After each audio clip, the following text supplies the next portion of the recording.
In my past life, I worked myself to the bone to help the family business, only for my father to leave a will before he died, billions in trust funds, all given to his 3 illegitimate children. I cried until I fainted, and in the end, I still had to attend their victory celebration. Reincarnate in this life. Sorry, I'm just gonna slack off. My name is Nora Lee, the renowned heiress of the global Lee Corporation, and the only daughter of the famous entrepreneur, Lee Changlin.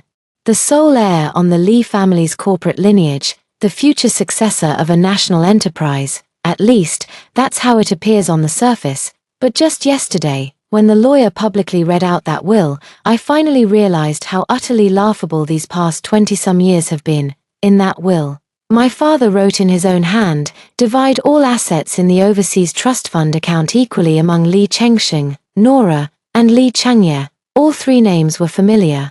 Yet none of them were my biological siblings. They're just the illegitimate children my father secretly raised outside. They don't even have the right to appear in public view. They've never set foot in the company, never pulled all-nighters, never completed a single project. Why? Just because they quietly bear the surname Lee, and they get to split billions in assets, haven't left me a single cent. At that moment, I stood by the urn, draped in black mourning gauze, my face streaked with the tear stains of a filial daughter. While they were already seated celebrating, laughing as if it were New Year's, I even had to force myself to toast, holding up my glass, saying word by word, wishing you smooth progress in your future development. What exactly am I after? Studying abroad, learning management, overseeing projects, handling risk control. I didn't even dare to date, standing before the board of directors at the age of 20, living like a tool, a mouthpiece, a shield. My dad praised me, saying I was amazing, all this will be yours in the future. But then he pulled this move on me. I held on until I got home, didn't sleep a wink all night, crying until I fell asleep, never expected that when I opened my eyes again, I had actually been reborn. Sunlight slanted through the blinds, stinging my eyes. I suddenly sat up, still dazed. The bedsheet was the blue and white checkered pattern I loved when I was 14, washed to a faded hue. The blanket still carrying the scent of lemon detergent. Pages from The Sorrows of Young Werther were pasted on the wall, a curled-up mark in the corner. From that summer when it was too stuffy and I couldn't sleep well, I looked down at my thin arms, then at the daily newspaper on the table. The date was clearly written, August 28, 1994, 14 years old. It was exactly the day before I went abroad to study in my previous life. My heart skipped a beat. I had truly been reborn. Those 3 bastards hadn't fully grown up yet. Some haven't even been born yet. Liu Chenyun, that gentle smiling, soft-spoken secretary Liu, hadn't yet become the vixen who would control half the company. My dad was still pretending to dote on me. I hadn't had time to write that fatal will. I sat on the bed, quietly staring out the window as the breeze from the windowsill drifted in, when suddenly I realized I didn't need to struggle anymore. I used to think that as long as I fought hard enough, I could keep this business afloat. Now I understand, hard work is useless, betrayal was planned all along. So in this lifetime, sorry about that, I'm done pretending. Whoever wants to take over can take over. As for me, I'm just going to slack off. Nora, are you awake? Outside the door came my mother's gentle knock. I had been spacing out, but the moment I heard her voice, tears nearly fell. In my previous life, she was deeply saddened for a long time because I went abroad. She forced herself to say she was fine, but secretly shed tears in her room the moment she turned away. She asked me to leave so I wouldn't get involved in the family's troubles. What she didn't tell me was that during the years I was away, despite her illness, she shielded me from countless storms. For the sake of her penniless father, she fell out with her grandparents and devoted herself wholeheartedly to her husband. Yet, not only did he fail to shield her from the storm, he even brought the storm upon her. It wasn't until after her passing that I found out. During those years, she was diagnosed with a rheumatic immune system disorder, her bones aching so badly she couldn't get out of bed, yet she never once mentioned it to me. Mom. My nose tingled with sourness as I rushed over to open the door and hugged her tightly. She still carried that familiar scent, a clean blend of laundry detergent and soap. I buried my face in her embrace, unable to resist nuzzling against her. Just like when I was little. Oh dear, you're all grown up and still this clingy, she said. She froze for a moment, then hugged me tightly. I knew she thought I was reluctant because I was about to go abroad, only I knew that I was desperately clinging to her warmth. Soon, she would be transferred to an external accounting position, which was actually a deliberate marginalization. Her health began to deteriorate from this point on. Countless nights she wrote letters to me, only to tear them up. She was the one who cared for me most in this world, yet even she couldn't protect me, and in my past life, I thought she didn't love me enough, and even blamed her for sending me abroad. Alright, you two lovebirds, stop being so clingy. You'll miss your flight soon. Father's voice came from downstairs, still so kind, still the image of a good father and entrepreneur, but now it sent a slight chill through me. I let go of Mother and walked to the stairway. Dad, I politely called out. He was organizing my suitcase, looked up and smiled at me. Hurry up and eat, we'll have to leave soon. I looked at his handsome face and his slightly worn work clothes. Suddenly I remembered that just the day before, he had been lying in that icy coffin wearing a custom-tailored suit. The last words he spoke before his death in his previous life were to the mother of his illegitimate child. And then that will completely cut me out. Now, look at him again, a bit nauseating and stinging. He now looks much younger than I remember. The smile is genuine and gentle, but I know, it's just that the face hasn't been changed yet. At the breakfast table, my mother peeled an egg and placed it in my bowl. When you get there, don't just eat whatever's convenient. It's cold outside. Don't be careless about keeping warm. Understand? Understood, I replied with a lowered head. Smiling as my nose tingled with emotion, she continued chattering on. Eat more. She kept putting more food into my bowl. I'm not going to war, I muttered with pretended annoyance, though my eyes were slightly moist. At that moment, Father glanced at his watch and said, "Time to go." In the car, I sat in the back seat, watching the dust fly outside the window.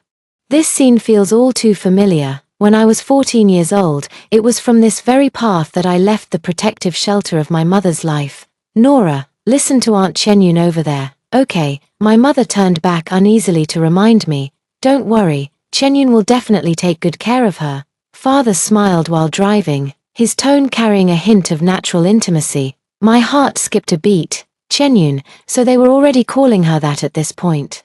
I raised my head and looked at the back of his head. Slowly, I said, I understand, going abroad, alright, on the plane. I wasn't sad, nor did I think much about it. Just pull up the pillow, tuck in the blanket, close your eyes, and sleep. Too tired. I never really rested well in my past life. I've worked hard for so many years, never had a single peaceful night's sleep. In this life, all I want is to sleep well, even if the sky falls. Wait until I've had my fill of sleep. As the plane landed, the sunlight was blinding, and a wave of heat hit me. Just after getting off the plane, I saw Liu Chenyun, dressed in a champagne-colored long coat and high heels, waving at me from outside the crowd. She stood very straight, with upturned eyes, her delicate makeup complementing a gentle smile. Aunt Chenyun, hello. I smiled at her. She stepped forward, taking my handbag for me, her tone affectionate. Welcome, Juju. You must be tired. She was the only one who called me Juju. Probably because her daughter is also named Nora. To distinguish between them, I nodded, not hard at all. Yawning, I casually handed the suitcase to her. I'm so sleepy. She was visibly taken aback. Probably didn't expect someone as disciplined and driven as me to just let go and relax so easily. As the car started moving, the scenery outside the window quickly receded. Leaning back in the seat, I barely turned my head, but my mind was in turmoil. In my past life, every time I came here, I carried my own luggage, booked my own room, and checked the route myself. I never thought about how much this villa was worth, nor did I dwell on how well she lived. Now that I think about it, Liu Chenyun, an employee of the company, lives in a house 10 times better than my mother's. And my father always said she worked hard and shouldn't be treated unfairly. The car turned into an upscale community surrounded by greenery, where white standalone villas gleamed under the sunlight. I casually remarked, "It's huge." Haha, your dad said his daughter couldn't stay in a shabby place when she came. Liu Chenyun replied with a smile. I remained silent, resting my head against the car window, thinking coldly to myself, is it for me to live in, or just a convenient way for you to upgrade. As soon as she got home, she couldn't wait to bring out 2 children, 1 boy and 1 girl, dressed neatly, fair and clean, with features that bore a 50% resemblance to my father. Cheng Sheng, Nora, quickly call her sister. She smiled with genuine sincerity. The boy wasn't shy at all and called out to me in a sweet, childish voice, "Hello, sister." The girl was still very young and could only smile. I bent down and gently touched their soft little faces. The eyes were indeed very clear. Never would have thought growing up would go against me. "Wow, so cute," I said offhandedly. Then I pulled out $200 bills from my pocket and stuffed them into the child's pocket. "You're such a kid, why give me money?" She pretended to stop me. "It's our first meeting, it's a must," I said with a smile, playing the adult, Aunt Chenyun. "I'm sure I'll be bothering you a lot in the future." She paused, blinked, and her smile grew sweeter. "You're too polite." I stretched and yawned while leaning against the doorframe. "I'm sleepy. I'll take a nap first." "All right, the room is this way. I'll show you." The room was neatly arranged, with fresh bedding in a light grey tone. The curtains were half drawn, and a faint scent of perfume lingered in the air. She pushed the door open and said softly, "By the way, you need to prepare the class materials by 9 tomorrow morning." "Don't call me," I interrupted her. She paused, turned to look at me, her expression slightly surprised. "I want to adjust to the time difference." I leaned against the doorframe, my eyelids barely able to stay open. "Auntie, jet lag is really exhausting." She seemed about to say something but stopped, finally nodding. "All right, then get some good rest." The moment the door closed, I let out a long sigh of relief. Without even taking off my shoes, I collapsed onto the bed and fell into a deep sleep. All I wanted was to get enough sleep first. The next morning, as expected, she didn't wake me up. I woke up naturally, with sunlight spilling onto the carpet, warm and cozy. How comfortable, in my past life. I wrote reports and reviewed proposals in this room, not daring to sleep a second longer. This life, I've decided to make up for it first. I brushed my teeth, changed into a dress, and lazily made my way downstairs, where the aroma of fried eggs wafted from the kitchen. My mom cooks in a light and simple style, while Liu Chenyun's cooking is all about plating for photos and using imported seasonings. I took a bite of her salmon croissant. It was actually quite delicious. After letting out a satisfied burp, I said, "Aunt Chenyun, I'd like to go out and have some fun." She was feeding Nora spoonful by spoonful when her hand paused.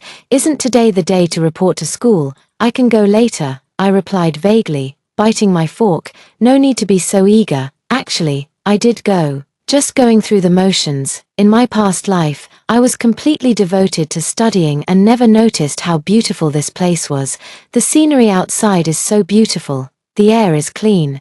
The grass is green, and the foreigners' faces are as sculpted as statues. There's also a particularly handsome boy in class who has a great smile. I had no idea how repressed my life was before. I just spent over half a month eating, drinking, and having fun. "Juju, how's your schoolwork? Are you keeping up?" she asked tentatively, her tone gentle, but her eyes secretly sizing me up. "I'm keeping up," I answered confidently. "Auntie," I said lazily, leaning back in my chair. Why should a girl like me bother learning so much anyway? Besides, it wasn't easy for me to get out here. This place is great. So much freer than back home, I said airily with a light tone. "Let me have some fun." Liu Chenyun was taken aback, probably not expecting me to say that. After a moment's thought, she replied, "Well, as long as you can keep up." Just like that, I gained the freedom to do as I pleased. Whenever she had time, she would take me shopping, to exhibitions, horseback riding, scuba diving lessons, traveling, and mall hopping. I was eager to explore every corner of the U.S., indulging in the most expensive activities wherever I went, spending lavishly on whatever caught my fancy, to the point of almost forgetting about my studies. More than half a month had passed, and the backpack remained as clean as new. The desk was cluttered with cosmetics, trophies, and performance ticket stubs. Liu Chenyun finally couldn't sit still anymore. One evening, as she watched me lying on the sofa with a face mask on, she said earnestly, "Juju, this really isn't working out. Director Lee only has you as his child, and you'll inherit the family business in the future."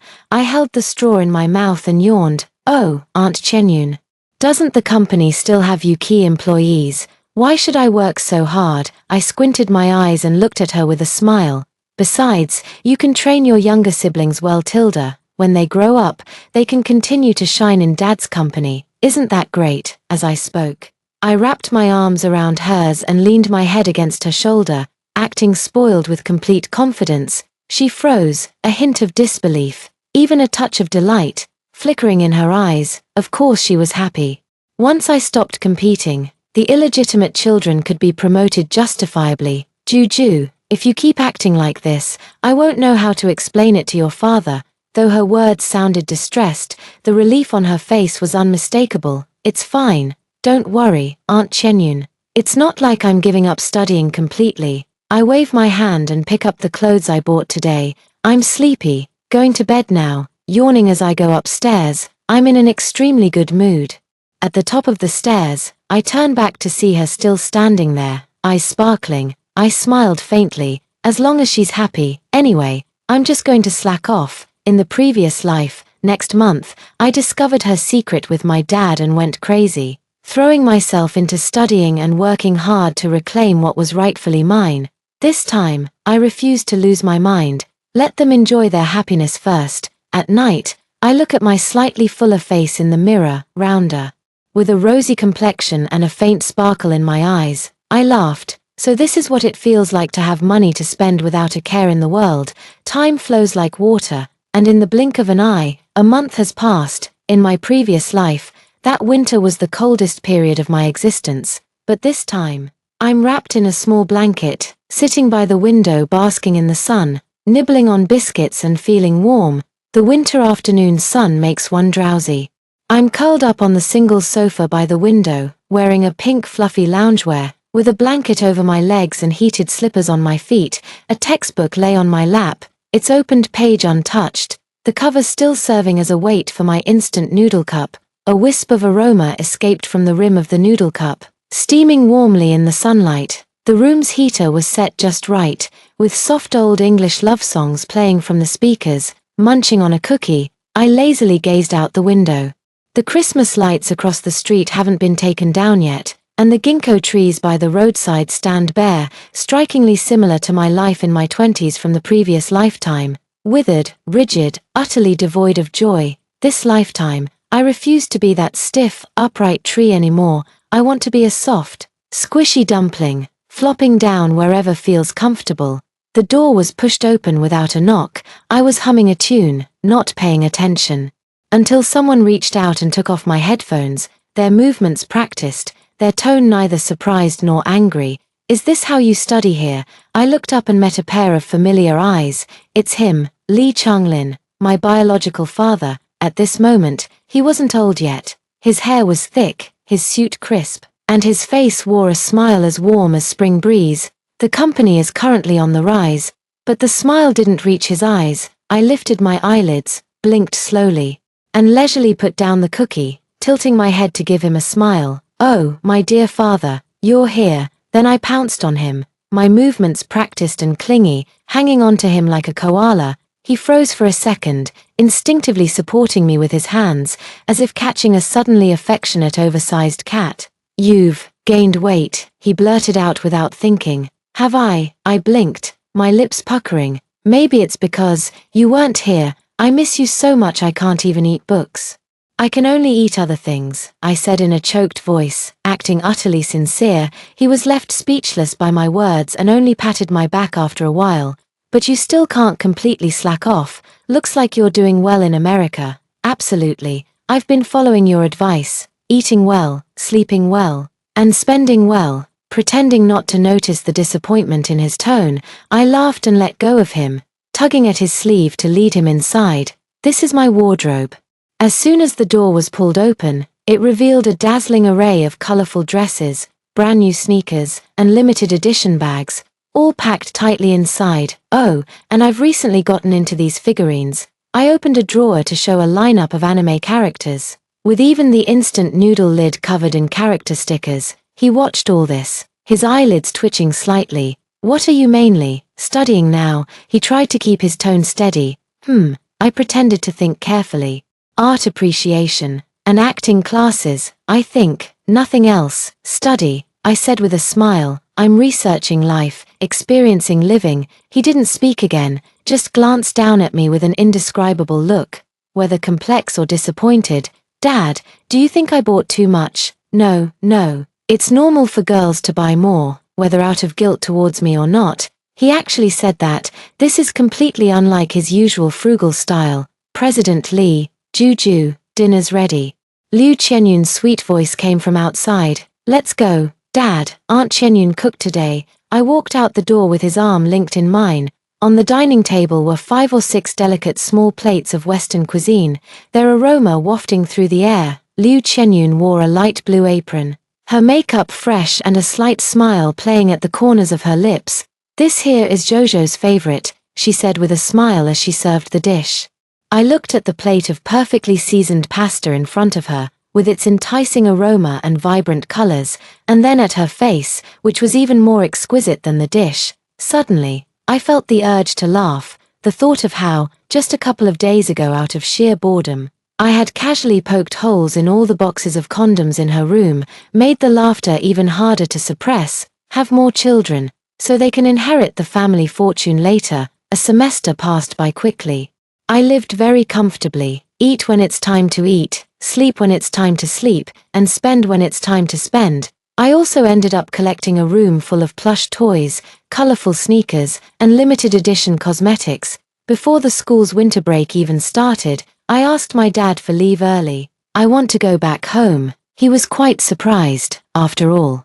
In my previous life, I only went back once every few years to save money. Back then, my schedule was packed with studies and projects, and I was eager to seize every possible opportunity. This life, I just want to slack off. Before leaving, I visited all the biggest malls in the U.S., carrying bags of gifts in hand, sending them back home as if moving house. This one is for Grandpa, this one is for Grandma, dads, moms, uncles. In my previous life, I offended all of my father's relatives for the sake of the company's interests. This time, I remember it clearly. I even made sure to prepare gifts in advance for my maternal grandparents and sent 3 large boxes of presents to them.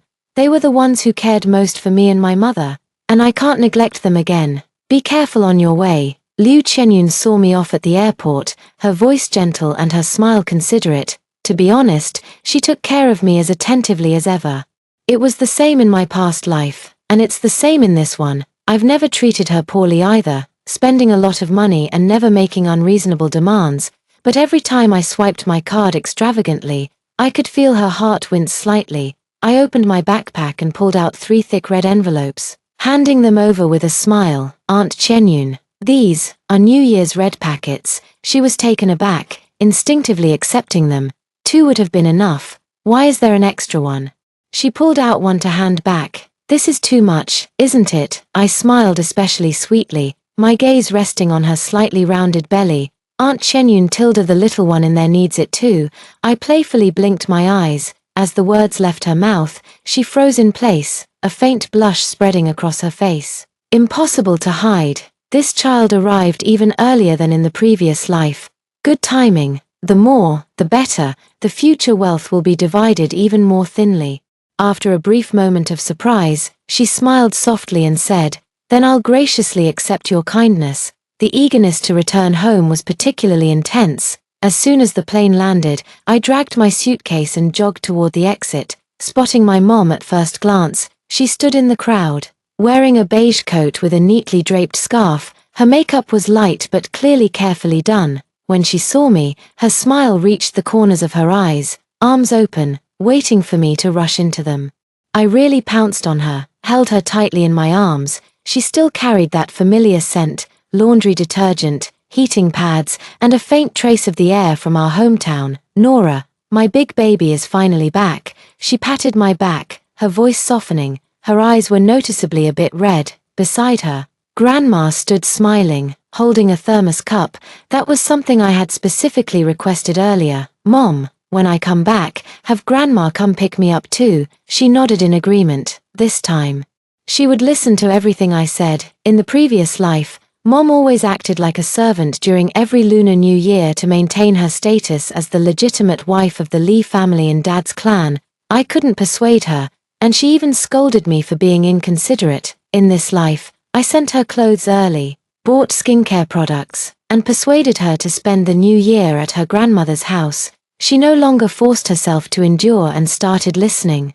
She transferred many assets to me and added several properties under her name. She even bought new clothes and better bags, finally willing to spend money on herself. My dear grandma, I went up and gave her a big bear hug, almost knocking the old couple off balance. You've grown taller again, child, Grandma smiled, her eyes crinkling into crescent moons. We first went back to Grandma's house and had a reunion dinner with Grandpa. The dining table was steaming hot, and the aroma of dumplings made my eyes sting with emotion. Looking at the New Year's red envelope my grandfather handed me, plump and full, my eyes suddenly welled up with tears. In my past life, I spent every New Year with my grandparents, receiving few red envelopes and often being subjected to sarcastic remarks. In this life, I will love those who deserve my gratitude to the fullest. At night, I hugged my own blanket and shuffled into my mom's room. Tonight, I'm sleeping with you. She turned to look at me and pretended to sigh helplessly with a smile. Oh dear, how come you're still so clingy even at this age? But her hands obediently tucked me into the blankets, smoothing the edges around me. I held onto her arm, somewhat reluctant to let go. After I left this life, she stopped arguing with Dad, became much more emotionally stable, and softened as a person. Mom, if you want to start dating, it's not like it's not allowed. I support you, you know. She froze for a moment, then raised her hand to gently poke my forehead. Silly girl, what nonsense are you talking? I mean it. I buried my head in her arms, my voice slightly muffled. Your happiness is what matters most. Nora, if Grandpa and Grandma say anything unpleasant later, don't take it to heart. On the way back to Grandpa and Grandma's house, Dad spoke with a complicated tone while driving. I listened and smiled. Since the illegitimate child was born, she hasn't called me Nora anymore, probably to avoid confusion. Okay, Dad, I nodded. The scenery outside the car window felt both familiar and strange. In my previous life, I hadn't returned here for a long time, because of the illegitimate child and the business matters. My family treated my mother and me like enemies, even calling me cold-blooded and heartless towards my own relatives. Returning to the Lee family's old mansion, it was brightly lit with everyone present. Grandfather and grandmother sat in the main seats, flanked by my uncle, aunt, and the entire extended family. The dining table was lively and bustling, clearly set for a family reunion drama. I played the obedient and sweet role, greeting everyone one by one. Hello, Grandpa, Grandma, Uncle, Auntie, and Aunt. After dinner, I pulled my mom to sit on the sofa, crossed my legs, and started cracking sunflower seeds, ready to watch the show, according to the timeline from my past life. This was when Grandpa and Grandma would subtly bring up the idea of bringing their eldest grandson back home. After all, that was the lifeline for continuing the family line. Everyone was waiting to see the embarrassment on my and my mother's faces. I was also waiting to enjoy the spectacle. But, for some reason, no one mentioned it today. After waiting for a long time, Grandpa finally cleared his throat and slowly took out a red envelope from his pocket before walking over. Nora, this is for you. My eyes lit up. Here it comes. I immediately sat up straight, swiftly took the red envelope with both hands, and smiled with genuine sincerity. Thank you, Grandpa. Look, your father's business is growing bigger and bigger. How about asking your dad to give you a little brother? Of course, I've always wanted younger siblings. The more, the merrier, really. Grandpa was visibly surprised. Of course it's true. I nodded with a smile. Looking at Grandpa, I continued my act. I've even dreamed about it. Having a bunch of little brothers and sisters, a whole crowd of them, all adorable. I knew it. Our Nora is the most thoughtful. Grandpa's eyes reddened with emotion. Grandpa, how wonderful it would be if you had more grandsons. A thriving family with flourishing descendants. After speaking, I didn't forget to pat his hand, my eyes shining brightly. The uncles, aunts, and aunties on the side all sat up straight, though the direction of this plot seemed a bit off. Mom also chimed in with a smile. Dad, I have no objections either. Grandpa became even more excited upon hearing this. You two are so sensible, however. The relatives nearby clearly hadn't had their fill of the drama, their disappointment written all over their faces. Just as the atmosphere was about to heat up, my dad finally walked in, dressed in a sharp suit with a smile on his lips. Dad, having just Nora as my child is enough for me. Besides, the policies are strict now, and the pressure is huge. What strict policies? I immediately chimed in, blinking at him. Dad, you could be like my classmates' dad and keep them outside. I said while stuffing peanuts into my mouth. Grandma fried them, and they're seriously delicious. She's much easier to get along with than others. We'll bring her back when she's older, I added. Lee Chungleen's face stiffened. Child, what are you talking about? I think Nora's idea is good, Mom suddenly said. It's not like we don't have the means now. Planning early is quite beneficial. For a moment, the entire room fell silent. The aunts who usually loved drama the most had their expressions shift from anticipation to looking at me like I was a fool. I had originally planned to give another speech embracing the multi-child policy. But then, for the first time ever, my dad grabbed my arm and said, "Let's go. There's something at the company today. We should head home first." He actually started using company matters as an excuse. On the way back, Mom was so tired that she dozed off against the car window. I leaned back in the seat, leisurely flipping through the new lipstick shades I had bought. Nora, Dad suddenly spoke up, his tone somewhat tentative. Do you really want younger siblings? Of course, I said with childlike innocence, the more the merrier. I even dreamt that I had several younger siblings, all lining up to ask me for New Year's money. Adorable beyond words. As soon as the words left my mouth, I distinctly felt the car jolt on the road. His knuckles were taut as he gripped the steering wheel. Farewell, having just you is enough. There was a hint of weakness in his tone as he spoke. My vacation was shorter than a menstrual cycle. The day to return to the U.S. came in the blink of an eye. On the day of departure, I had already dressed my mom up beautifully. She had the trendiest hairstyle, fashionable clothes, and exquisite makeup. Looking every bit like a wealthy lady doted on by her daughter. My mom has always been frugal. But I told her, instead of saving money for some man to spend on his mistress, it's better to invest in herself and make him regret it. Take good care of yourself, Nora. Don't worry, Mom. I gave her a big hug, and then casually gave one to Dad too. Dad, you must come to see me often. I smiled sincerely, my eyes clear and bright. Coming to see me was just an excuse. Bringing money and having more children was the real reason. Remember to study hard and learn how to be a successor as soon as possible, Dad said earnestly. Oh Dad, I know, if it really doesn't work out, you can just have a few more kids. Look at me. Do I seem like the kind of person who could be a successor? I shrugged my shoulders, looking innocent. You little rascal. My usually stern father reached out and gave me a pat. I quickly ducked and dodged, laughing freely and lazily. As soon as I returned to the U.S., I handed Liu Chenyun a pile of local specialties I'd brought from home. She was overjoyed and kept praising me for being thoughtful and considerate.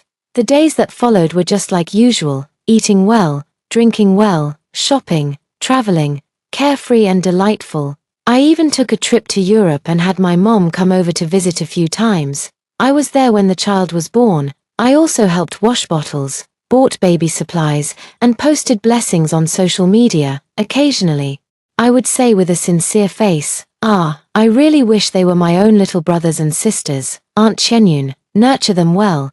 They'll surely grow up to be as outstanding as you. Dad's business has worthy successors now. At first, she would tell me not to talk nonsense, but as I kept saying it, she got used to it. What's strange is that my father never publicly acknowledged their identities. In my previous life, everyone knew he had a pair of illegitimate children long before I turned 18. This lifetime, I waited and waited. Even after graduating from university, he never brought it up. At first, I was a bit puzzled. Why wasn't the plot following the script? Later, I thought, whatever. Living a carefree life is too enjoyable, so let it be. I don't care how many illegitimate children there are, nor do I ask about how many wives. In this lifetime, I don't want to struggle anymore. Instead, it's them who are getting increasingly anxious. Juju, study hard so you can take over Dad's company in the future. If you don't work hard now, how will you manage the group in the future? Be a responsible and accountable heir of the La family. I've heard it so much my ears are calloused. Mouth says yeah, heart says, ha. Studying, that's a good excuse, using the pretense of wanting to delve deeper into market strategies. I managed to squeeze more living expenses out of my dad, traveling while still relying on him for support. Finally, on graduation day, Dad sat down with a cup of tea, his face full of anticipation. Nora, now that you've graduated, what are your plans? I clung to his arm, my voice dripping with sweetness. Dad, I don't have any plans. I just want to stay home and live off you. After all, you're rich. His face immediately fell, looking extremely serious. That won't do, you're my only daughter. If you don't take over, what will happen to the Lee family business? I quickly responded with a grin. Oh, come on, I'll just be a freeloader. Besides, you're only in your 40s. If you live to 100, you've still got over 50 years to go. By then I'll be an old maid, and you still won't be old. He was left speechless by my remark, looking utterly exasperated. I shrugged, hugged a pillow, and flopped onto the couch, feeling quite pleased with myself. I thought if I slacked off, they'd be disappointed. I didn't expect it. As I kept refusing, they all panicked. The first one to crack was Liu Qianyun. Oh no, Juju, that won't do. The future of the company depends on young people like you. Sitting on my sofa, she earnestly lectured me with grand principles, from corporate legacy to the Lee family's responsibilities, from a daughter's duty to national rejuvenation. I slumped on the sofa, legs crossed, nodding while peeling an orange. Miam. She spoke passionately while I nearly dozed off listening. I know perfectly well that she's trying to get me to pave the way for her children. What a clever scheme indeed. Oh, Aunt Qianyun, I'm going to get married someday. You know, taking care of your husband and raising children is such a wonderful thing, I said while biting into an orange, my voice unbearably soft. She froze for a moment, said nothing more, and turned to leave. That night, I heard her arguing with Dad. Dad lowered his voice and scolded, "It's all because you spoiled her." I leaned against the headboard, listening, and couldn't help but laugh out loud. I thought I could live my dream as a freeloader, but what happened? My dad turned around and appointed me as the assistant to the president of the Lee Group, and I was practically dragged to take up the position. Alright, then I'll just be a slacker CEO heiress, delegate whatever tasks I can, and never lift a finger if someone else can do it, just aiming to avoid major screw-ups and clock in smoothly. The moment relatives saw me take office, they all came rushing to visit. In my previous life, to secure my position as the successor, I not only rejected their supply cooperation, but also exposed their collusion with lower levels for bribery in one fell swoop. They called me heartless, saying I changed my attitude faster than flipping a page. This life, I'm just slacking off. Let whoever wants to hustle do the hustling. I won't fight, compete, or take the blame. Uncle, your company can handle this new project. I'll have procurement contact you later. Uncle, your factory's production capacity looks good. How about I send some orders your way? Cousin, you tell your husband about this. There's profit to be made, I said with a smile, my voice as soft as sponge cake. Before they could react, I had already raised my glass and toasted everyone with a grin. After all, why let the fat water flow into someone else's field? Sometimes I even deliberately complain. Oh, I'm so tired. I wish I had younger siblings.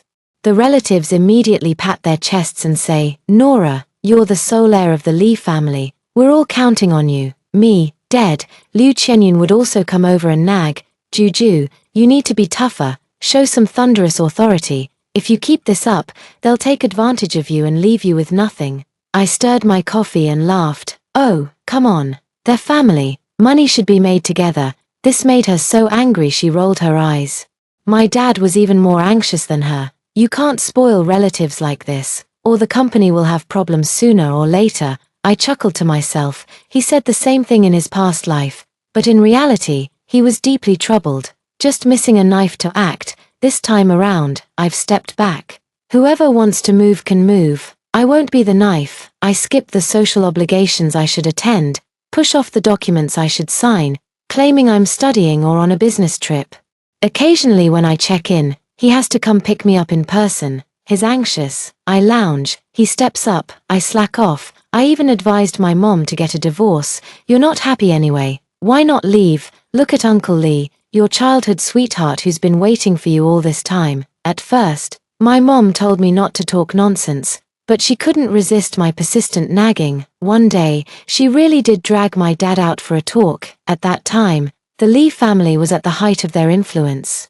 Divorcing now would mean getting a larger share of the assets. I rationally analyzed for her. After all, I knew that according to the events of my past life, the Lee family would soon suffer a major setback, causing their wealth to shrink significantly. Wouldn't she be at a disadvantage then? But unexpectedly, my dad refused. He didn't divorce her and came home every day. Your dad treats me these days just like when we first got married. In the cafe, my mom smiled with her eyes crinkling.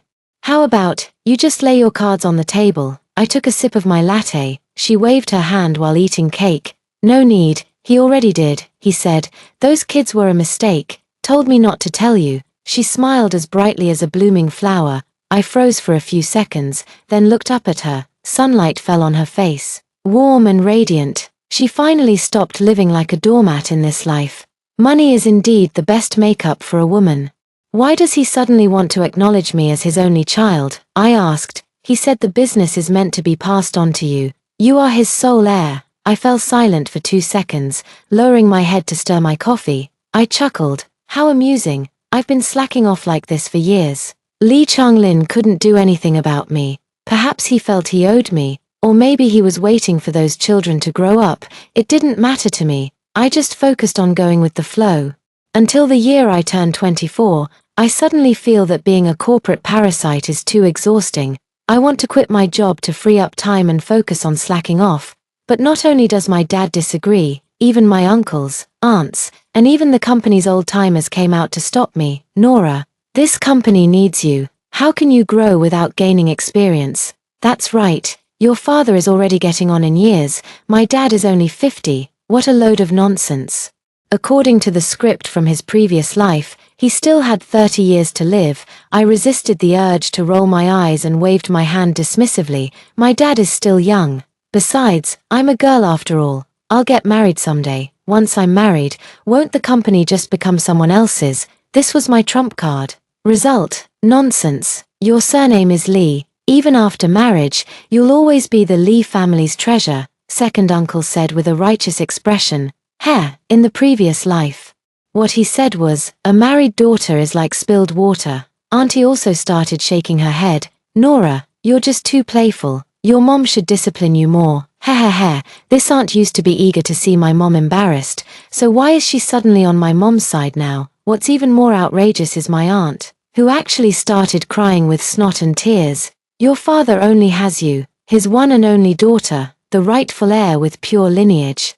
How can you not take over the family business? You need to step up and take responsibility. I facepalmed. In her previous life, she would say it every day, the business will eventually be inherited by men, and women will eventually get married. Aunt, I'm going to get married too, I reminded her. Even after marriage, you'll still be one of us, she declared decisively as if slamming a gavel. Auntie will find you a good man to marry into our family directly. The corner of my mouth twitched. What kind of outrageous script is this? That won't do. Grandpa and Grandma would definitely object. I hastily invoked the authority of the elders. They immediately responded. Don't worry about Grandpa and Grandma. We'll convince them. Me, well, now everyone's on my dad's side. I just want to slack off. Being the heir, not even a dog would do it. Seeing this path was a dead end. I have no choice but to play my trump card. The next day, I didn't go to work and instead went to my grandparents' house. Slap. A paternity test report was thrown on the coffee table. Now will you finally acknowledge your own grandson? I stood with my hands on my hips, thinking to myself, stop playing dumb. You guys, don't those kids outside just want to come in? However, the elderly couple glanced at each other, their faces expressionless, and then, they kicked me out. Shoving a bowl of chicken soup into my hands. Nora, stop fooling around all day long. Go to work now, no excuses. I stood at the door, the wind blowing over me, freezing me in place. What's going on? How did I, the legitimate young lady, become a forced overtime worker? The grandson with the handle outside is no longer wanted. Why is everyone in such a hurry when I'm slacking off? Nora, you should learn about business management. Lee Changlin is here again. He actually started calling me Nora again. This is already the third time this month. Dad, weren't you doing just fine? I replied while giggling foolishly at the gossip my best friend sent me on my phone. Daddy will grow old. You know, oh, aren't there still younger siblings? What nonsense are you talking about? He was clearly getting angry. I pouted. President Lee, Chengsheng, Nora, Changye, aren't all three of them quite grown up already? Aunt Chenyun never resents you for keeping them abroad all this time. Why not bring them back? Let them rotate positions, starting as executive assistants. I really don't want to do this anymore, though now I only go to the office 3 days a week, strolling in at 10 a.m. and leaving whenever I feel like it in the afternoon. But to be honest, no matter how easy it is, it's still called work. I don't want to be an office worker anymore. I glanced at the endless money in my account. And the investments I casually made years ago using memories from my past life. Everything has gone up. How does it feel? Good. Ha, I laughed. Inherit the family business. Not even a dog would want that. My dad had no choice but to compromise. We brought those 3 siblings back and threw them into the company to toughen them up. But their identities still haven't been revealed. I don't care anyway. I'll keep slacking off as usual and let them burn themselves out with their rat race. Sister Nora, I really envy you. You can just slack off. One day, Lee Chengsheng sighed at me. I was lounging on a beach chair in the Maldives, wearing a face mask and sunbathing, laughing with genuine sincerity. Hey, keep it up, young man. The future looks bright. The harder they work, the more I get. It feels so good to retire on others' efforts. Occasionally I think, if only I had gone abroad a few years earlier. You can also secretly poke some holes in the condom to create a few more siblings. Then shouldn't I be winning even more effortlessly now, compared to my previous life, where I struggled for decades in the company, constantly stressed, abandoned by everyone, only to have the money taken away in the end? Now, I'm just responsible for living more freely than all of them. The Lee Group indeed isn't developing as fast as it did in the previous life. But so what? My dad's company still sends me money every now and then. The company will has been written. And I heard my name is the only one in it. Uncles, aunts, and illegitimate children, each more desperate than the last, are constantly engaged in infighting, squabbles, and palace intrigue dramas. And I only responsible for receiving packages, lying flat in the sun, and traveling the world, by the way, escaping the encirclement and pursuit of relatives. Nora, come back and take charge. No, I'm currently recuperating at Machu Picchu. My father's hair is turning white rapidly. Always saying I lack responsibility, yet this doesn't stop him from telling everyone, this is my only daughter, the successor of the La family. Later, he even had a falling out with Liu Chenyun. In the end, the 3 illegitimate children remained just that, illegitimate. Looking at the endless money in the account, I couldn't help but sigh. I'm just slacking off. How did I end up winning so much? The end. That's all for the first story. Don't go away. The next one is even more exciting. In my past life, my husband died in a car accident. When I went to handle his insurance claim, I only then realized that all the beneficiaries of his life insurance policies were his widowed sister-in-law. While sorting through his belongings, I found a box hidden in a secret compartment in his study. Inside were nothing but photos of his widowed sister-in-law, from the bloom of youth to the middle years of life, hundreds of photos in total. At the very bottom of the box was a child's birth certificate. It turned out that the daughter we adopted from the orphanage was actually his child with his widowed sister-in-law. Furious beyond words, I was so enraged that I wanted to dig up his ashes and scatter them to the wind. Dazed while walking on the road, I was hit by a car and thrown into a ditch. In my dazed state, I seemed to hear my daughter talking to someone else. This woman isn't my real mother.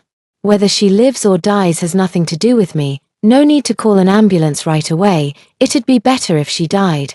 I could get the compensation money sooner. When I opened my eyes again, I was back in the 3rd year of my marriage to my husband, the same year he wanted to adopt a daughter. In this life, I will fulfill the love between him and his widowed sister-in-law. May their family of 3 be happily reunited.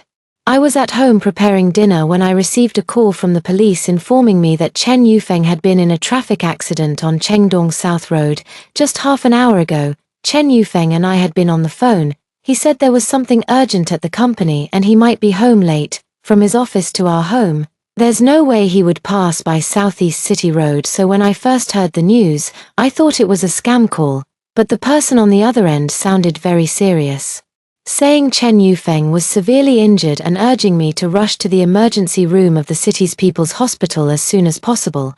Though I was half in doubt, I still quickly turned off the stove, took off my apron, and hurried downstairs. All the way, I kept calling Chen Yufeng, but the phone had long been turned off. 20 minutes later, I rushed to the city's People's Hospital, only to receive a death notice from the doctor.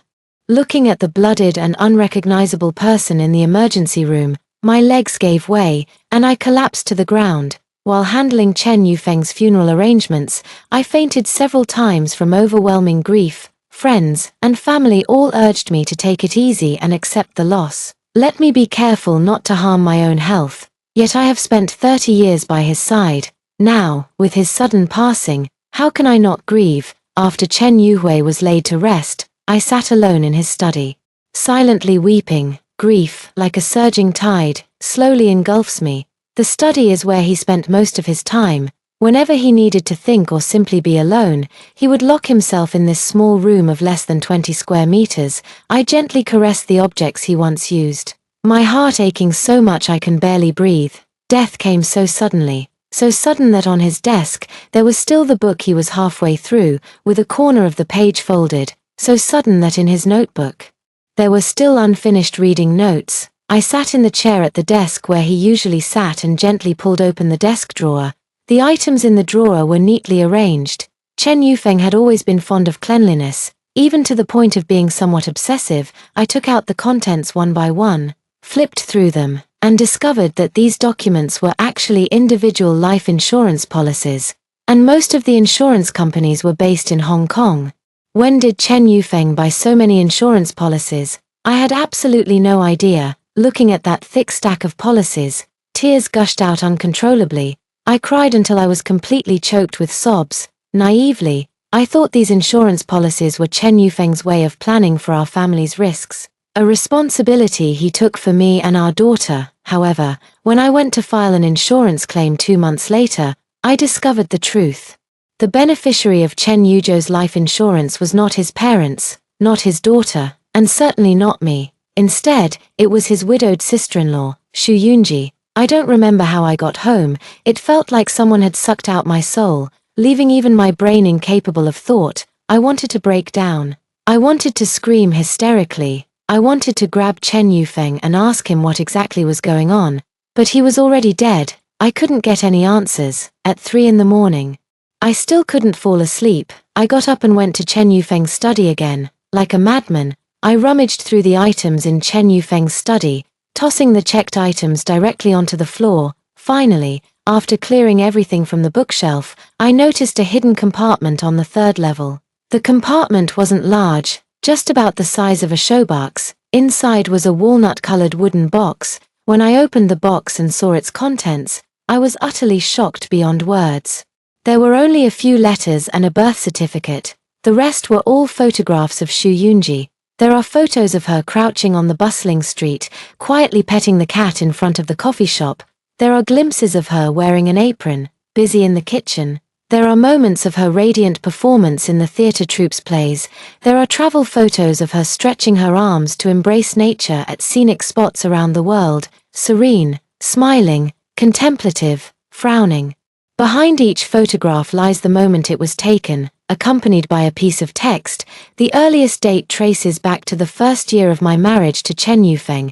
In the next life, if I am unwed and you are unspoken for, let us be together, shall we? June 1994, they were talking in the living room, while you and I prepared the New Year's Eve dinner in the kitchen.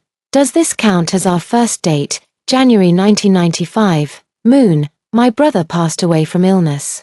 Yet when I saw you dressed in mourning white, an untimely thought crossed my mind. A woman looks most striking in plain white. Filial piety. For the rest of my life, I will take good care of you on behalf of my brother. October 1996, you look just as beautiful when pregnant. I think it's worth documenting. March 1997, I specifically took you to Hong Kong for a trip, and also to buy life insurance. Most insurance policies on the mainland don't allow me to list you as the beneficiary. But if I were to die, I would want to leave everything to you. You are the only true love of my life. March 2010, hundreds of photos. Chen Yufeng captured 30 years of time for her. My eyes ached with a stinging soreness, yet not a single tear would fall. I don't know how much time had passed. I had entered this study at 3 in the morning, and now the warm sunlight was shining brightly outside. My mind was a complete mess as I stumbled out the door in a daze. At this moment, the only thought in my head was to dig Chen Yufeng out of his grave and scatter his ashes to the wind. I had just stepped out of the neighborhood gate when a car sent me flying. Crimson blood trickled from my forehead into my eyes. My vision began to blur, until only emptiness remained. A strong sense of weightlessness sent waves of dizziness through my mind. I desperately reached out, trying to grasp something that could support my body. A pair of large, ice-cold hands, like the body of a snake, tightly gripped mine. I struggled to open my eyes. Before me stood Chen Yufeng, who appeared to be in his 20s. He gently held my hand, yet his eyes were filled with indifference. The doctor said you have a concussion and need to stay in the hospital for observation for 2 days. You can be discharged the day after tomorrow. I stared at the man before me, both familiar and unfamiliar, lost in a daze. Wasn't he supposed to be dead? How did I become so young? Looking around, the surroundings seemed vaguely familiar in my memory. At this moment, an absurd feeling of dreams and reality intertwining arose. What's happening to me? When I opened my mouth, I realized my voice was terribly hoarse. Chen Yufeng frowned slightly and asked, "Don't you remember?" Seeing the confusion in my eyes, he said with a hint of reproach, "Look at you. What's the point of a woman trying to act tough? Could it be that there are no male colleagues in the company, and they need you to hang lanterns at the entrance?" We had already made arrangements with the director of the welfare home to complete the adoption procedures for the child this afternoon, but now everything is delayed. Let it be. He looked at my expression, a faint trace of disgust flashing imperceptibly across his face. Memories gradually come back. I remember now. It's the end of 1997. Our company had a profitable year, so the management decided to organize a lively annual party. Everyone was bustling with activity. While I was helping to hang lanterns, I accidentally fell off the ladder. My head hit the wall, resulting in a minor concussion. This is the 3rd year of my marriage to Chen Yufeng. It is also the year Chen Yufeng suddenly decided to adopt a child. He said his elder brother had passed away, and after years of trying to conceive without success, our parents couldn't overcome the grief of losing their firstborn son, so he planned to adopt a child to bring some life back into the household. Even if I get pregnant in the future, at worst I'll just pay an extra social support fee, and raising 2 children is completely manageable. I thought about it and realized it wasn't a bad thing, so I agreed. In our previous life, we interacted with many children. The director of the orphanage suggested that we consider adopting children around 1 year old. He said these children are young, don't remember much, easily form emotional bonds, and are relatively easier to care for, making them suitable for us, such young, first-time parents. I understand the director's concern. He fears the adoptive parents might abandon the child a second time, but Chen Yufeng insisted on adopting a newborn baby girl who was still sickly. His explanation was that he took an instant liking to the child at first sight and genuinely adored him from the bottom of his heart. Now that he thinks about it, the child was actually his own flesh and blood. How could he not have felt that instant connection? Yet, less than 2 months after completing the adoption procedures, the child suddenly had difficulty breathing one night, with lips turning frighteningly blue. Taking her to the hospital for examination revealed she had complex congenital heart disease. After the doctor examined her, immediate hospitalization was required. In the previous life, to care for this frail daughter, I quit my job and took her to seek medical treatment across the country. Finally, we found a specialist in Beijing. The doctor said that for her complex congenital heart disease, the surgery would cost at least 70 to 80,000 yuan. In 1997, the combined monthly salary of Chen Yufeng and me was just over 2,000 yuan. but the child's condition was already very serious, and the doctor said that without immediate surgery, there was a constant risk of life-threatening danger.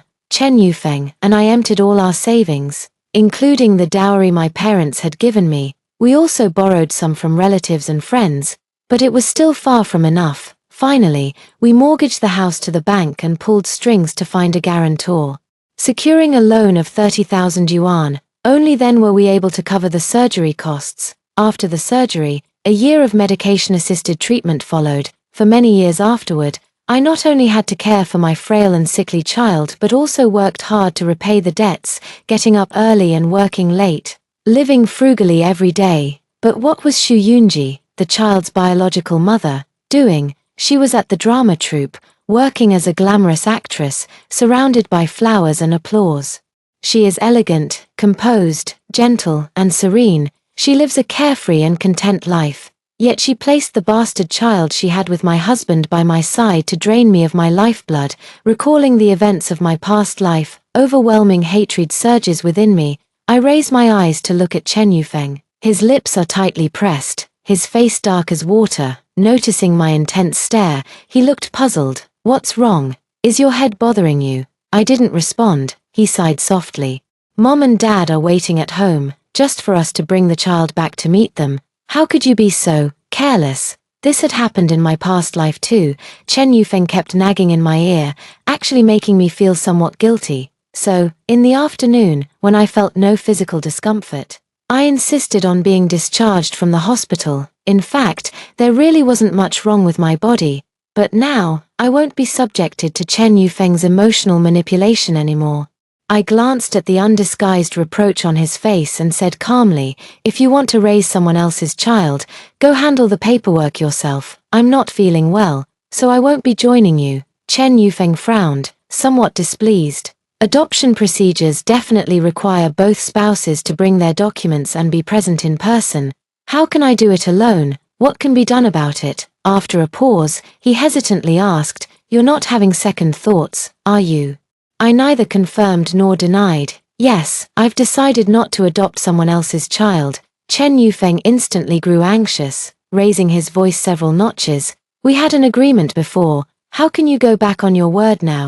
You can't conceive anyway. Adopting one would spare you the pain of taking medicine and injections, and it would also prevent others from talking behind our." Later, in casual conversation, "My brother passed away a few years ago due to illness, leaving no children behind.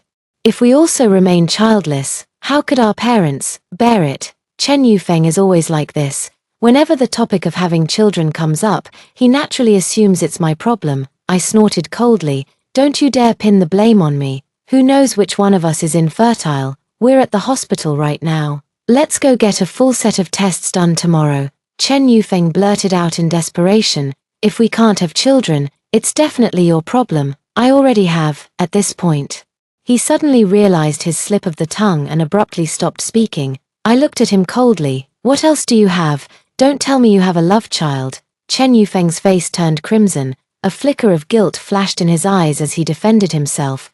"How could I have a love child? Stop talking nonsense. If someone with ill intentions hears this, it will ruin my reputation." Haha, he's already rolled into bed with his own sister-in-law, and yet is still worried about his reputation. I turned around, covered my head with the blanket, and didn't want to say another word to him. The next afternoon, Xu Yunji walked into the ward carrying a bottle of royal jelly and a bag of oranges. Chen Yufeng saw her coming and stood up excitedly from the stool. He walked over, naturally took the items from her hands, and asked with concern, "It's so cold out. Why did you come?" "Shushin is fine, isn't she? It's nothing serious. The doctor said we just need to keep an eye on it." Xu Yunji glared at him in mock anger, taking a step back to create some distance. Then she smiled at me and said, "Shushin, are you badly hurt? I just heard from Mom and Dad that you were hospitalized. Since I had nothing going on at the theater troupe, I came to check on you." By this time, Chen Yufeng had already placed a stool behind her. He thoughtfully poured another glass of water and placed it in her hands. "This is warm water. Hold it to warm your hands." I rolled my eyes in exasperation. It has to be said, Xu Yunji is indeed quite beautiful. Perhaps because she had recently given birth, her body had filled out slightly, making her appear a bit plumper, but this only added to her charm in a way that was hard to. With the mature charm of speech, Chen Yufeng's eyes were practically glued to her. She had said back then that the theater troupe sent her away for a few months of training. During those months, she never once showed her face. At that time, I was worried about her safety. After all, that era was much more chaotic than now, and even grown men traveling for business often met with accidents. Their bodies were never found, not to mention she was a woman, and a beautiful one at that. I had Chen Yufeng write her a letter to inquire about where she was studying, and then sent Chen Yufeng with some gifts to visit her. At that time, Chen Yufeng's elder brother had passed away less than a year ago. I thought, as a family member, it was my duty to help take care of his widow. This way, he could rest in peace in the afterlife. Now that I think about it, she must have gone into hiding to give birth. If Big Brother knew that less than a year after his death, his wife was pregnant with his own younger brother's child, he'd probably be turning in his grave. I was still lost in memories of the past. A woman's voice sounded in my ear. Shushin, how could you be so careless? Mom and Dad are both at home waiting for the child, and they've prepared many gifts. I also bought the child lots of clothes and toys. The elderly couple, he was at home, sighing in frustration. You couldn't have fallen earlier or later. It had to be right at this moment. Shu Yunji appeared to be talking about her in-laws, but in reality, she was criticizing me. I tugged at the corner of my mouth, revealing a meaningful smile. Sister-in-law.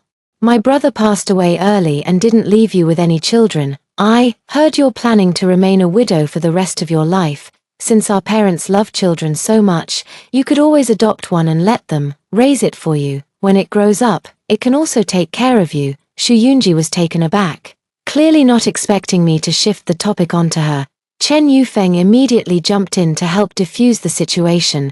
How can sister-in-law raise a child alone? Raising a child isn't an easy task. Besides, sister-in-law still seems like a little girl herself. Not like you. I couldn't tell whether his words were meant to compliment me or mock me. I stretched lazily and laughed. You're right, raising a child isn't easy. Sister-in-law is 32 this year. I'm still just a young girl myself. I'm only 27 this year and want to enjoy a few more years of freedom. As for adopting a child, let's talk about it in a few years. As soon as I finished speaking, Chen Yufeng blurted out, No, I've already made arrangements with the orphanage director. I smiled and said, Then you and the director can go ahead with the adoption.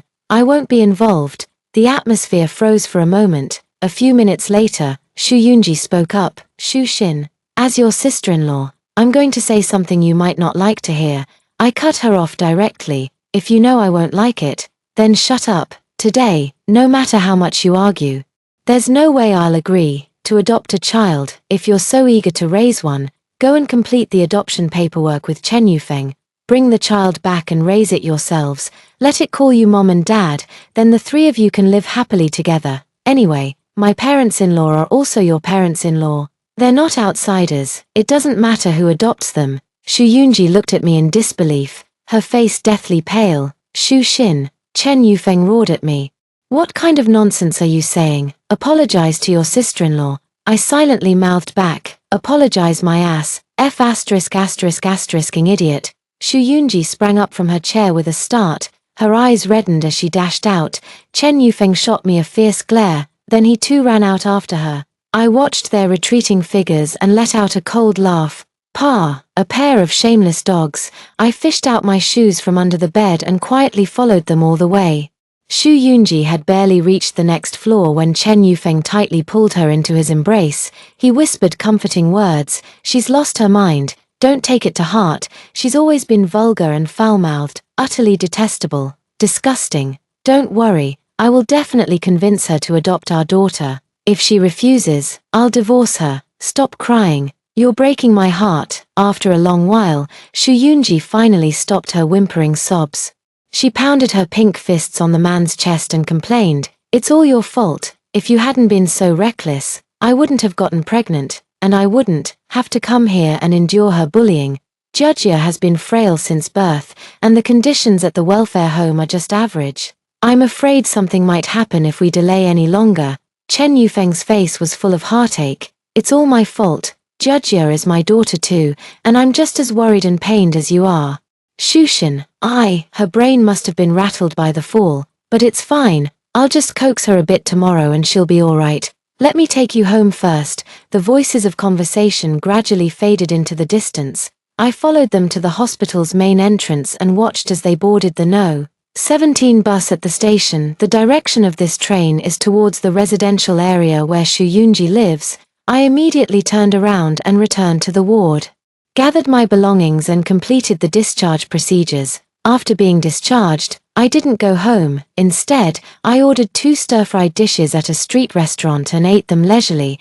It wasn't until it got dark and the nearby high school students finished their evening self-study session. I first went back to my own home. My parents-in-law had already gone to bed, and I urgently called them to get up.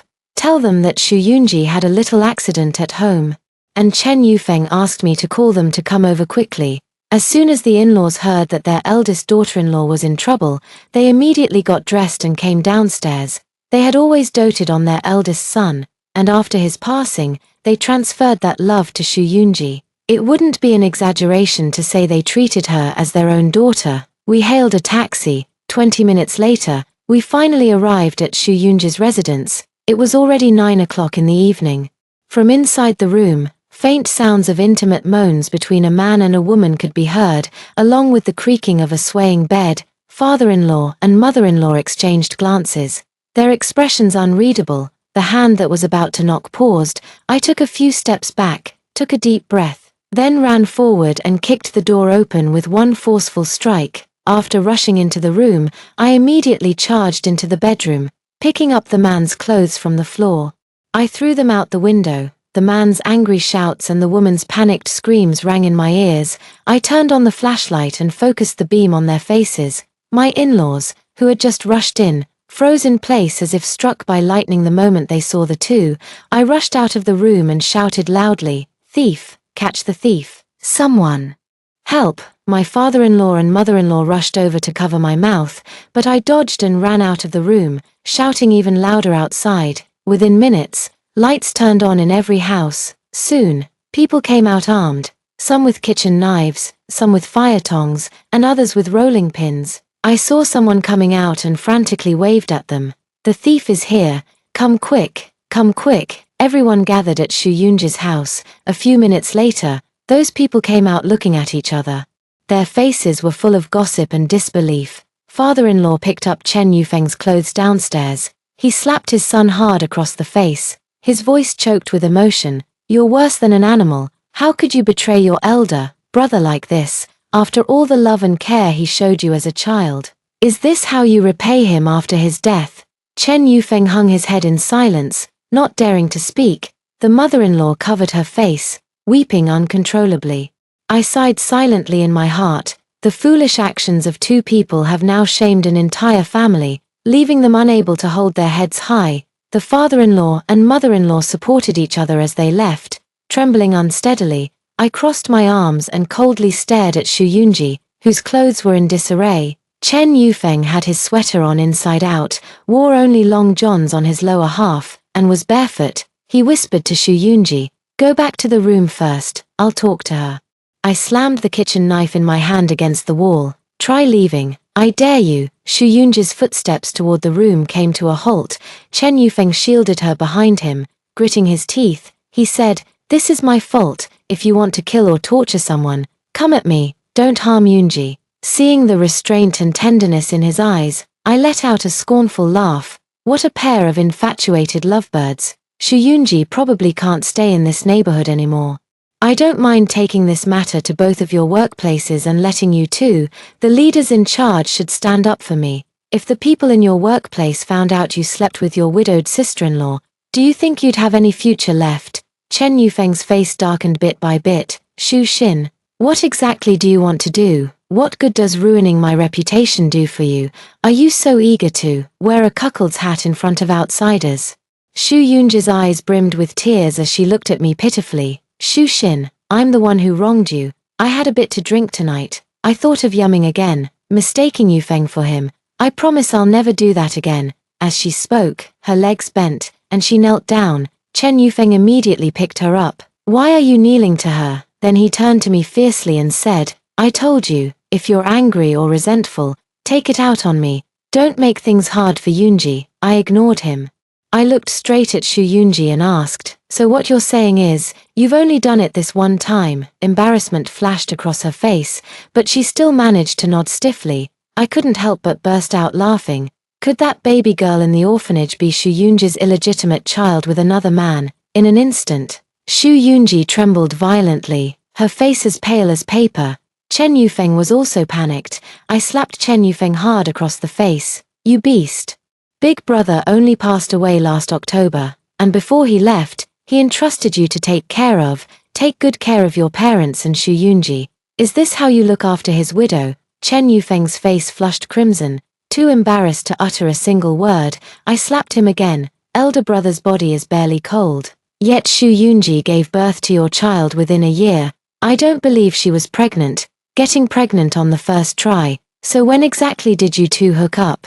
Was it when my elder brother was still alive, or was it before he was buried? I stepped closer to Chen Yufeng, one step at a time. The distance was so close that I could clearly see his flaring nostrils from tension and his slightly trembling lips. I enunciated each word deliberately. The sight of you, the thought of what you've done, it disgusts me. I want a divorce, and I want you to leave with nothing. Chen Yufeng's body trembled twice, but he still argued deceitfully. Shushin, I was wrong. But Yoonji and I really only had this one time. That child isn't mine. I took a deep breath, suppressing the anger within me. Even now, he remains stubborn. Fine, if you say it's not yours, then let's go to the hospital for a checkup to see if it's really yours or not. If it turns out to be yours, then I demand that you publicly apologize to me in the newspaper. I grabbed him and started pulling him outside. Chen Yufeng abruptly shook off my hand. I looked at him coldly. Whether the child is yours or not, I don't care. Right now, I have only two demands. I want a divorce, and you leave with nothing. I don't agree, Chen Yufeng said stubbornly. I laughed. It doesn't matter if you agree or not. Then I'll write letters to your workplace and to Shu Yoonji's workplace. Let's see. Does your unit's leadership care about your extramarital affairs? Chen Yufeng was furious. He stood up. Do you really have to push this to mutual destruction? I nodded. Yes. I want mutual destruction. I looked past Chen Yufeng at Shu Yoonji and said with a smile, Sister-in-law, what if your audience found out about your private affairs with your brother-in-law is so wild? What do you think they'll say? And what about your colleagues and superiors? All that image you've built up before. Are elephants even useful anymore? Who knows how much people are cursing you behind your back? Shu Yoonji's eyes were filled with terror. She timidly tugged at Chen Yufeng's inside-out sweater and called out softly, Yufeng. Chen Yufeng anxiously ran his fingers through his hair, looking utterly defeated. After a long silence, he raised his head to look at me and uttered, Fine, I agree to the divorce. The divorce went more smoothly than I had anticipated. We didn't have much property to divide. The house belongs to Chen Yufeng's work unit, so apart from the savings and the furniture in the house, there's nothing else to divide. Chen's parents, knowing I was going to divorce their son, came to see me once. They wanted to persuade me to give Chen Yufeng another chance. I only said one thing. Just the thought of what happened that night makes me sick. The old couple flushed crimson with embarrassment, unable to utter another word. On the day of moving out, Chen Yufeng sat on the chair, utterly dejected, watching me carry out the furniture piece by piece. Pots, pans, the bed from the bedroom, and the cabinet from the study. In the end, I even took away the very chair he was sitting on. These could all be sold for money at the flea market. Why should I let that despicable couple benefit? Thinking back to my past life, Chen Yufeng's life insurance payout of over 10 million, he didn't leave a single penny for me.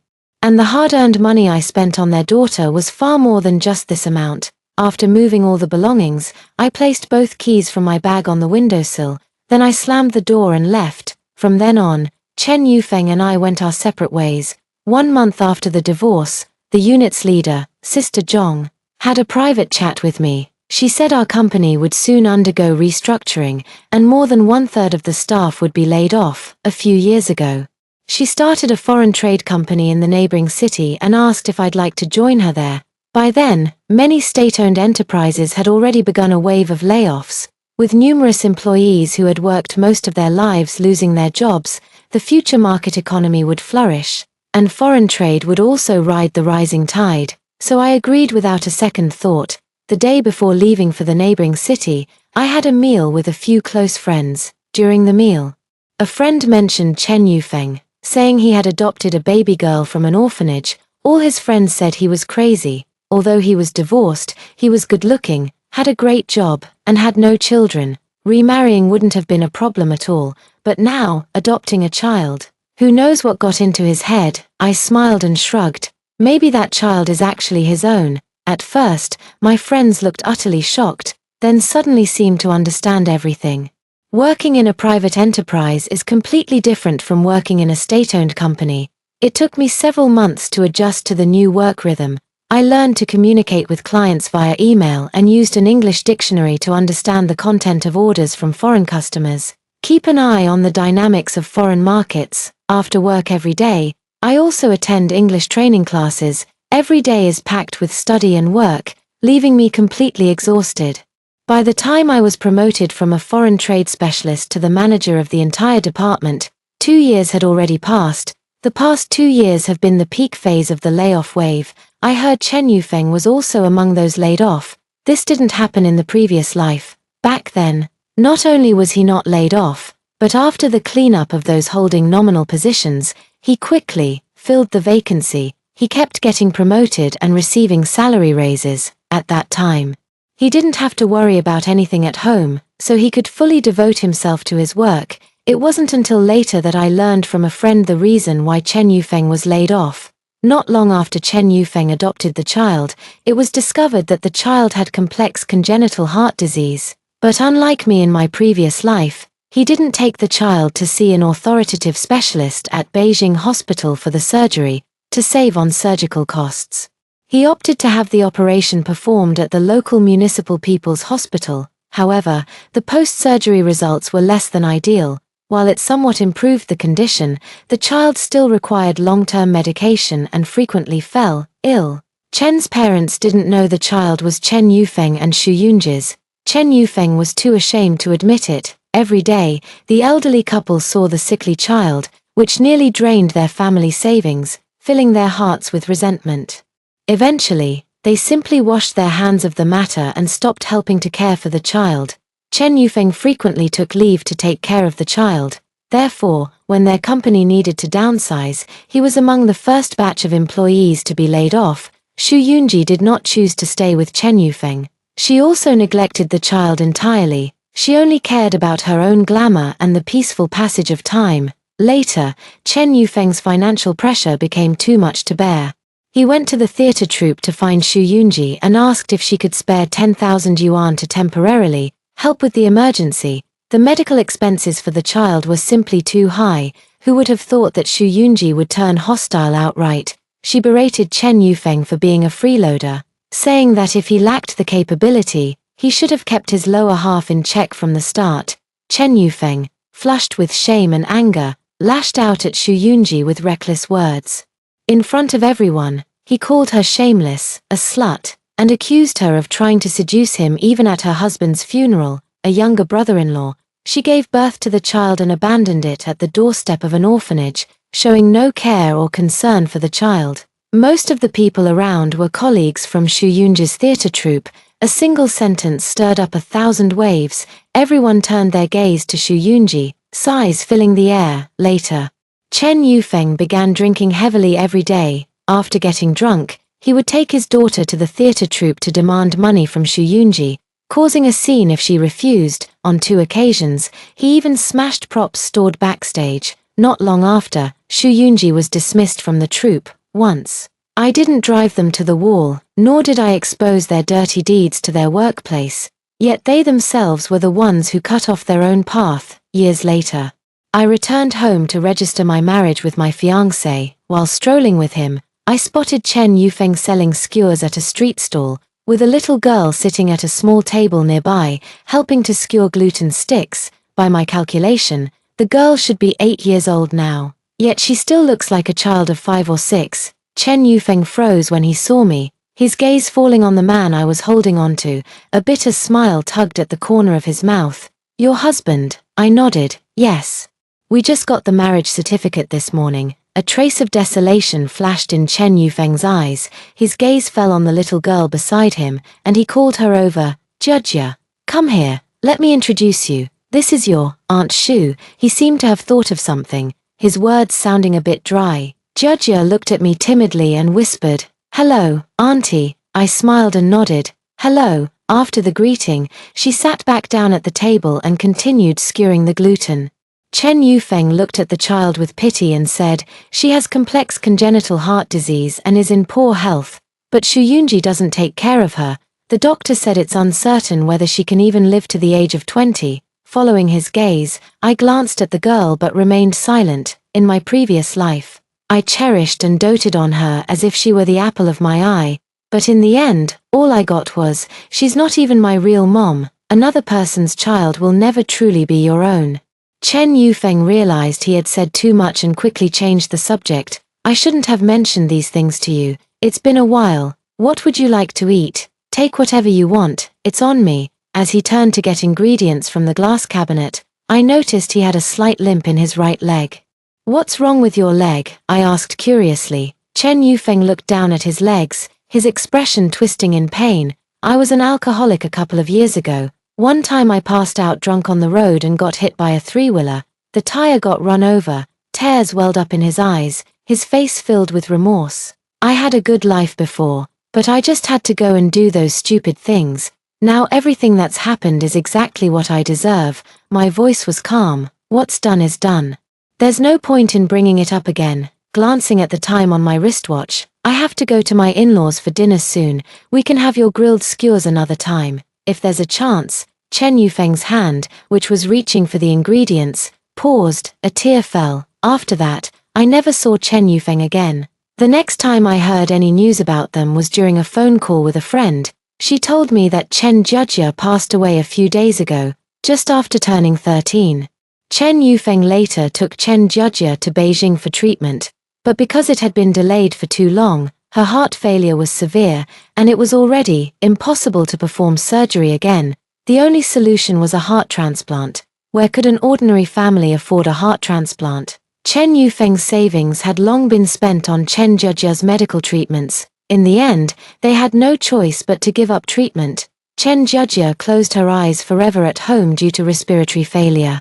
Shu Yunji brought a man to attend her daughter's funeral. At her daughter's funeral, she was still whispering and laughing with that man. Chen Yufeng could no longer contain his rage. That night, he lured Shu Yunji out and then stabbed her in the abdomen with a sharp knife he carried.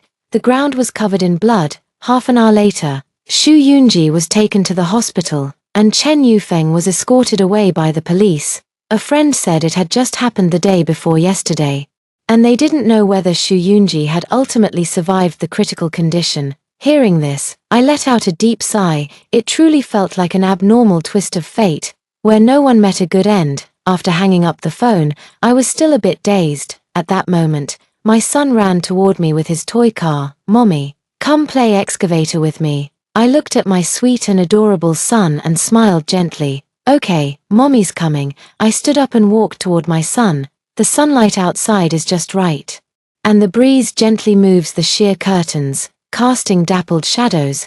That's all for today's story. If you enjoyed this video, please give it a like and subscribe. If you have any suggestions, feel free to leave a comment below. See you in the next video.